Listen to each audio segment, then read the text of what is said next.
You're now tuned into the fourth season of Atypical Voices in Our Time, the official podcast of Chemistry Productions, a media education company. Let's get it started. That's AVIOT.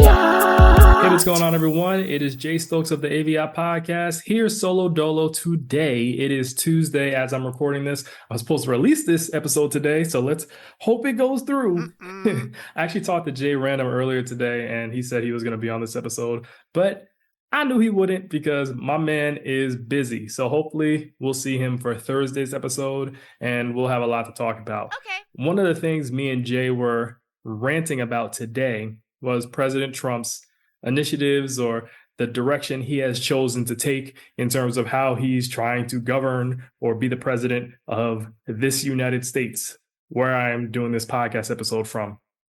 One of the things that he has decided to do is have the U.S. pull out of the World Health Organization. So I see this story coming out of the Associated Press, which reads that the U.S. public health officials have been told to stop working with the World Health Organization effective immediately. A U.S. Centers for Disease Control and Prevention official sent a memo to senior leaders at the agency this past Sunday night, telling them that all staff who work with the World Health Organization must immediately stop their collaborations and await further guidance. So I actually looked into this a bit further, and I saw that the White House had released a memo or a statement saying that the World Health Organization had some involvement in why the U.S. was slow to react when it came to COVID-19, or why the U.S. couldn't properly prepare for the COVID-19 pandemic. So there is blame being tossed around. If I can say this, from my understanding, Donald Trump and his administration had a lot to do with the mishandling of the COVID-19 pandemic.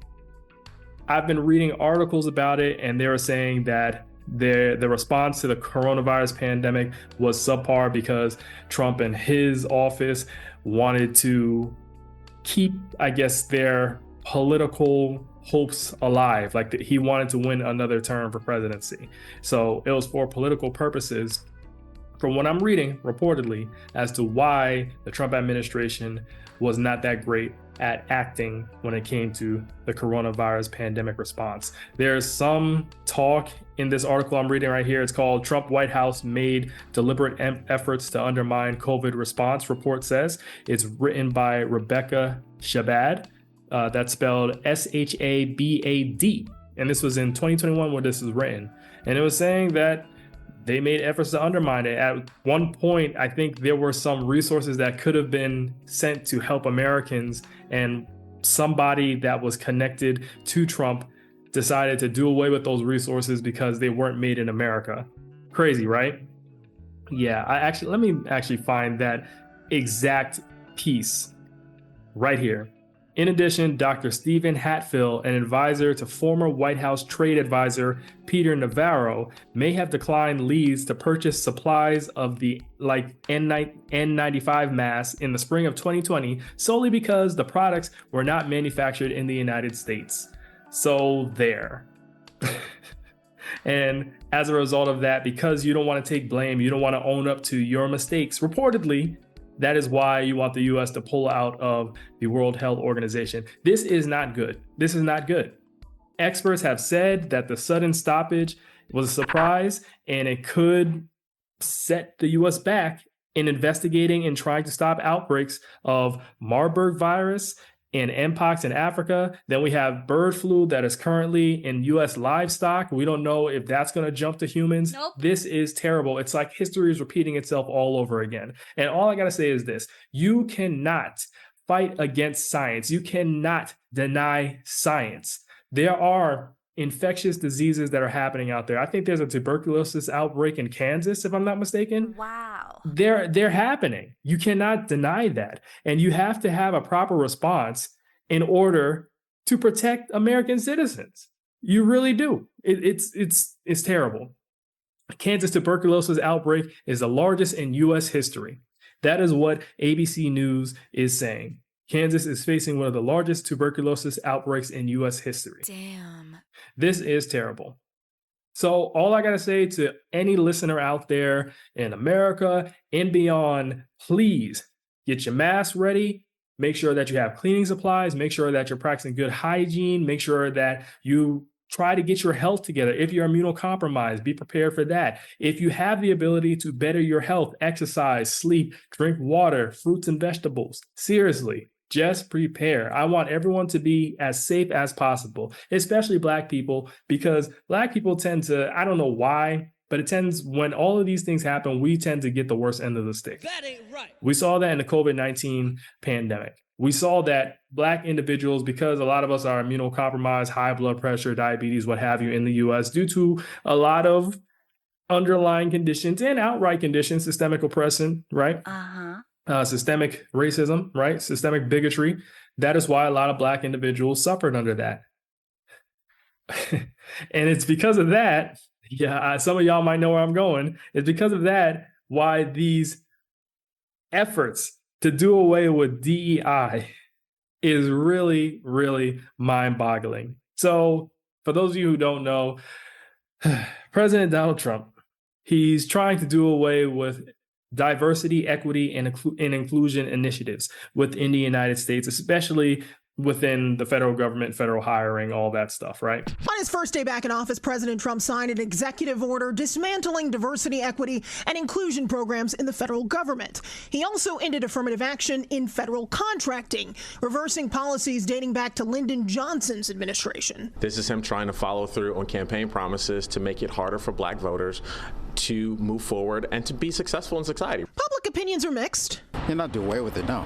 It's not right. It's going against the grain. Former State Senator Adam Ollier sees the changes as a smokescreen to undermine workplace equity. This is not about fairness or equity. This is about punishing people who don't vote for him. The move is also projected to have a chilling effect on private sector DEI programs. Federal agencies are directed to identify compliance probes for corporations and universities engaged in diversity initiatives, and that's raising some concern. My thing is this.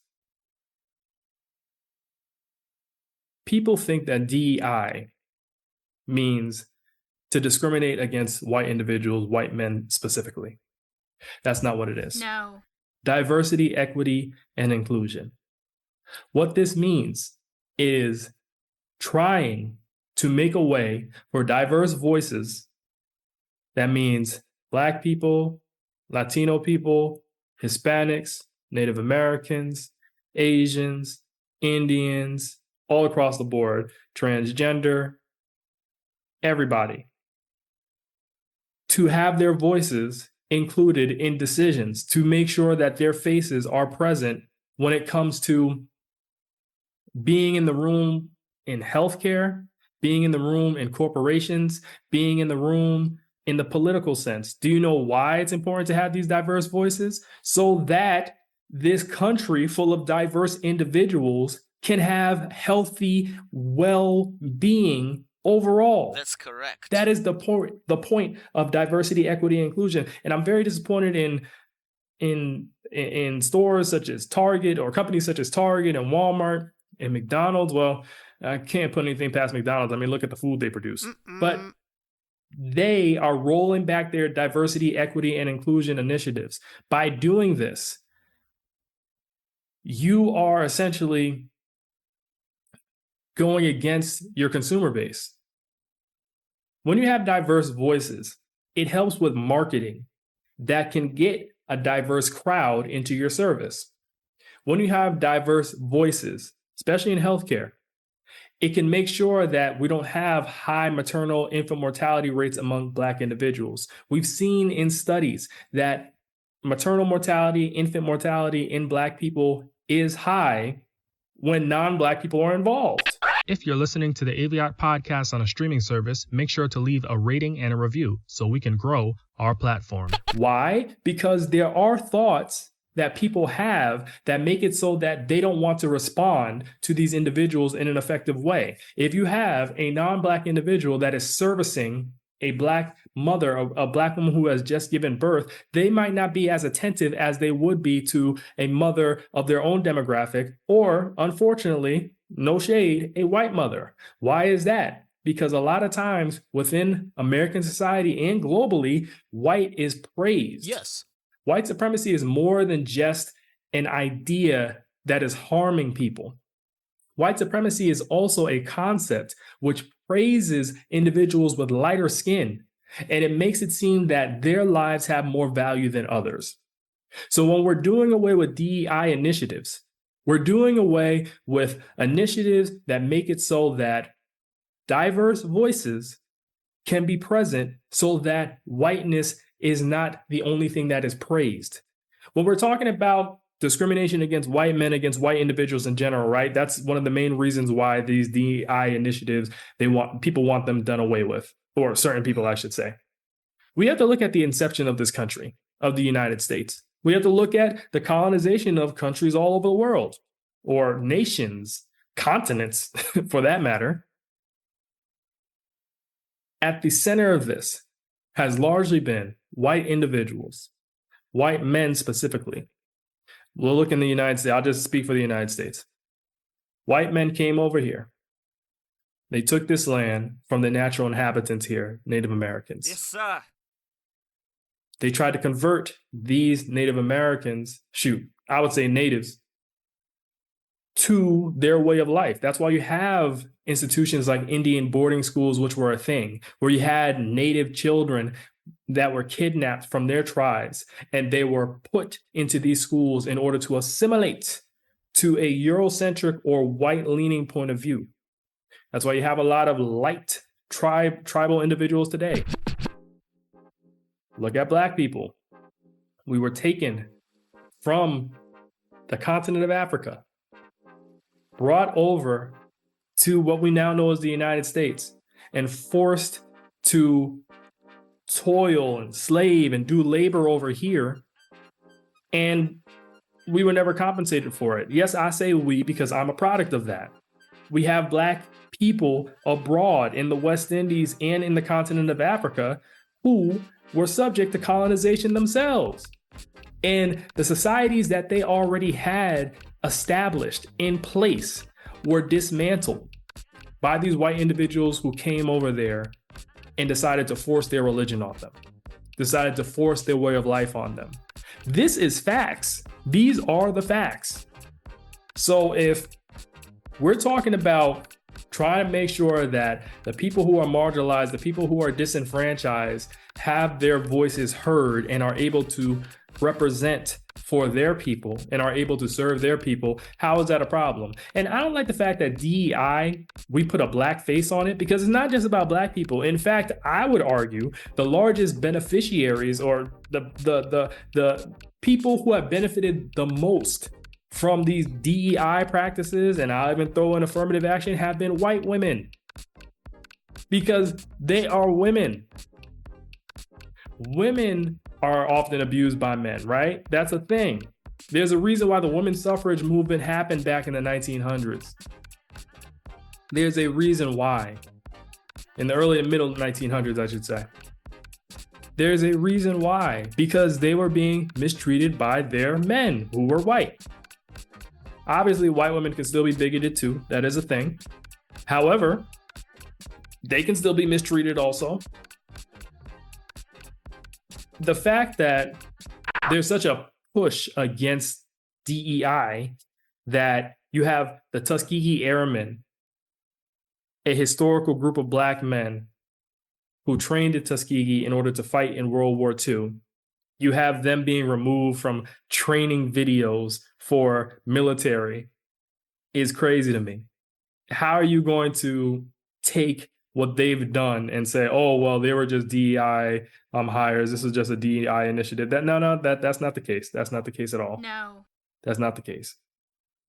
I got to do a follow-up video on Tuskegee Airmen too, by the way. I probably am going to do that for Black History Month. I know that a lot of places are going to be doing away with celebrating Black History Month because they feel like DEI and they don't want, oh, why is there out of your Black history? Why can't we have a white history? Blah, blah, blah, right? So I'm going to be covering people, figures, individuals, entities such as the Tuskegee Airmen during Black History Month. I got to figure out how I'm going to do it, because on TikTok, I know that they're doing a lot of censorship these days. So I got to make sure. I'll probably put it on YouTube, try to put it on whatever platform possible. But I know the censorship is going to happen one way or another. But I'm going to try to get the information out to y'all, even if I got to tone down how I say certain things, which is crazy.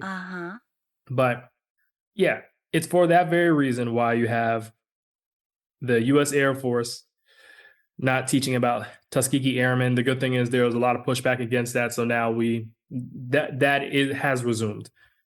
There's a reason, and with this talk of DEI, you have individuals like Gabby Thomas, the famed runner Gabby Thomas, the Olympic gold medalist Gabby Thomas, who has put out on X. I don't have X anymore, so I actually saw this on Threads.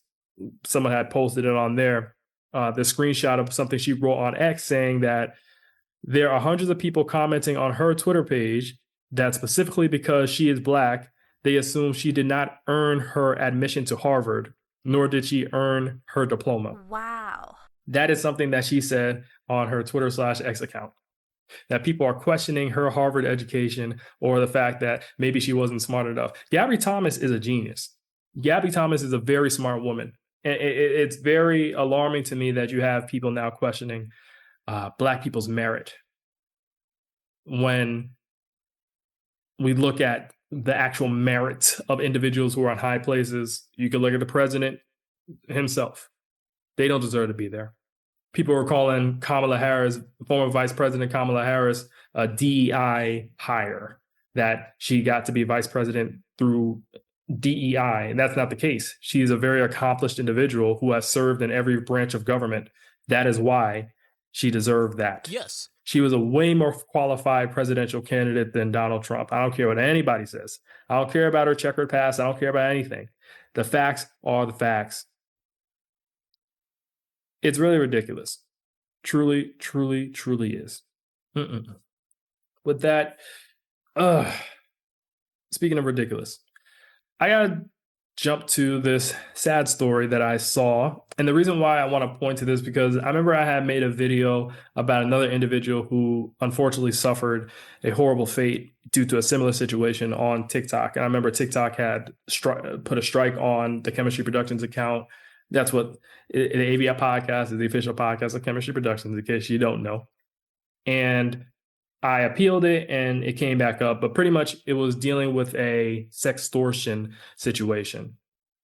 And with that, sextortion is pretty much having pictures or video of an individual who is, they could be naked, they could be performing a sexual act, and then you're using it and you're saying, well, I'm going to release this unless you give me money. I'm going to release this unless you do me a favor, right? It's terrible.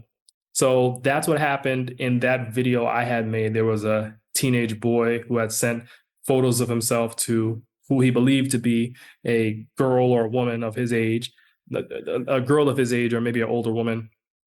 And he sent explicit photos of himself to that person. And it turns out that wasn't the case. It was somebody who got those photos of him and they tried to use it against him, and that person ended up taking their life, the young teenage boy. So we have another situation where that happened in 2022. Gavin Guffey, age 17, he died he passed by taking his own life after a Nigerian man by the name of Hassan Bun Hassin Abulor Lawal posed as a woman and asked for explicit photos of him. And then he threatened to leak these photos after he got them. So the good thing is, though the boy took his life, which is unfortunate, the good thing is his father, the boy's father, Guffey, he's the son of State Representative Brandon Guffey of South Carolina.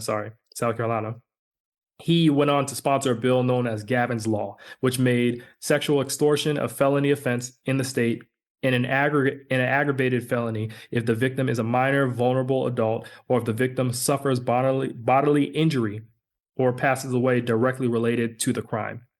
So this bill went into law August 2023, and now this Nigerian man who used these photos is being extradited to the United States. So if found guilty, he could spend his life in prison, this Nigerian man, or a minimum of 30 years in prison. And I think that is great that that happened.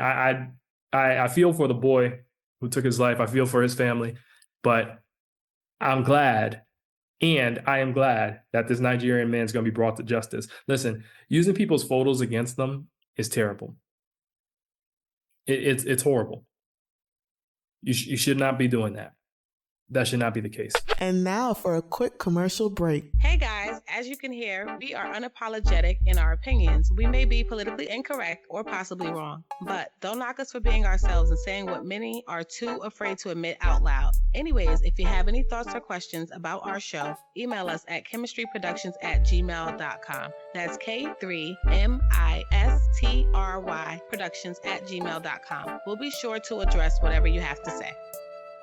And what I will say is, for people who take photos of themselves or take video of themselves and send it to people, just understand that there is a chance that that video or photo could get leaked. It could get out there. If you're going to do it, make sure it's truly with a trusted person who you know wouldn't do that. But still, you never know. You can never truly trust an individual. So I just wouldn't do that. Like, I'm married. I don't even send my wife anything. And to be honest, like, I'm with my wife all the time. Why should I send her anything? Why do I need to send her anything? Right.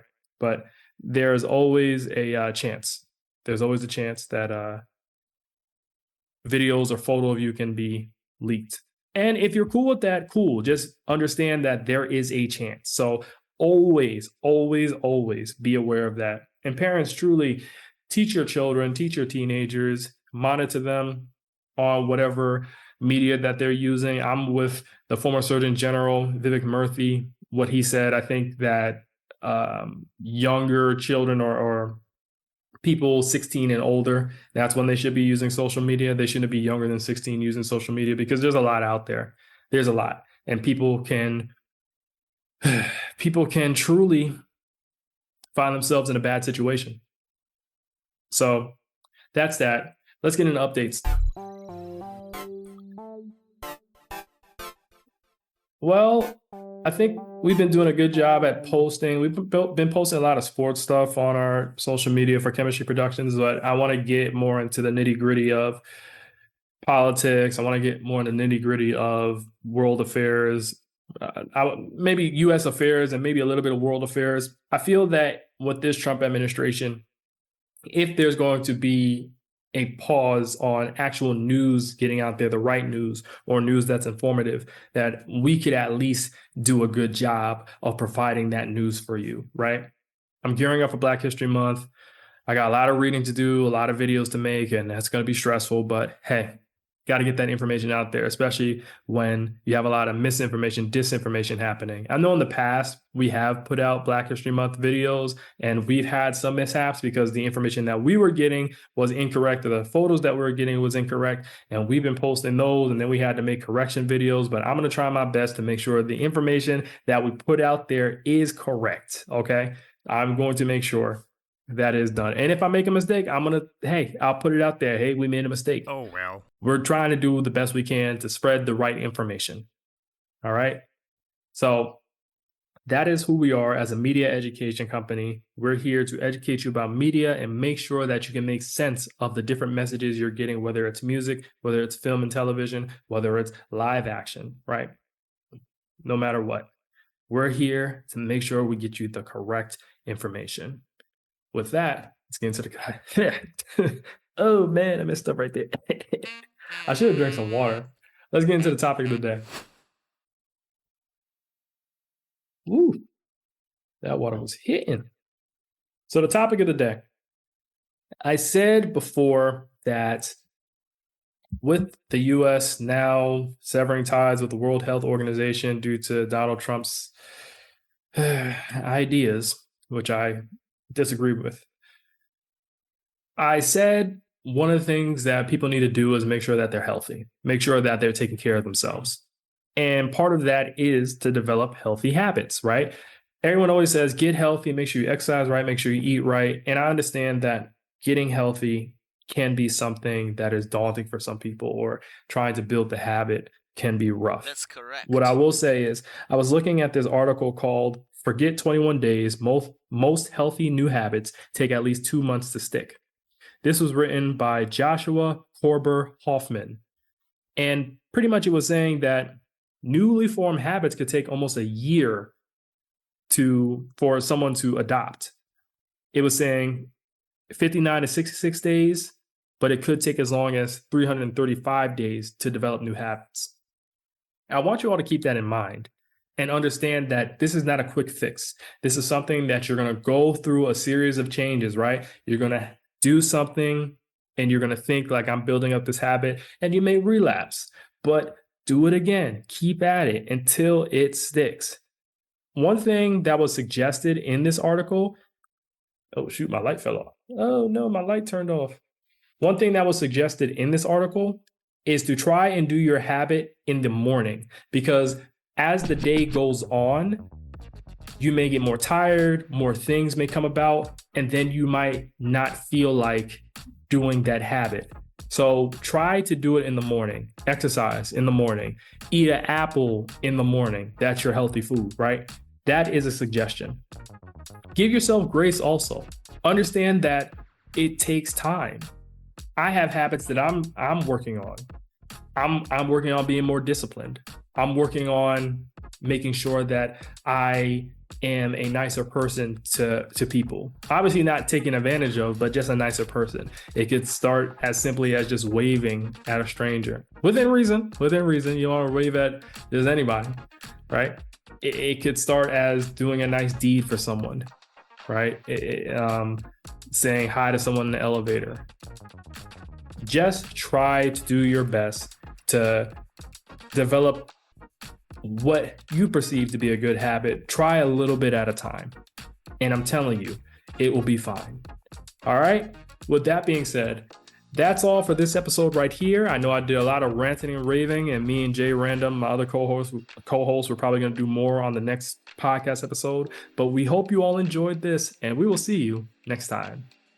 Peace. So go a little something like this. That's AVIOT.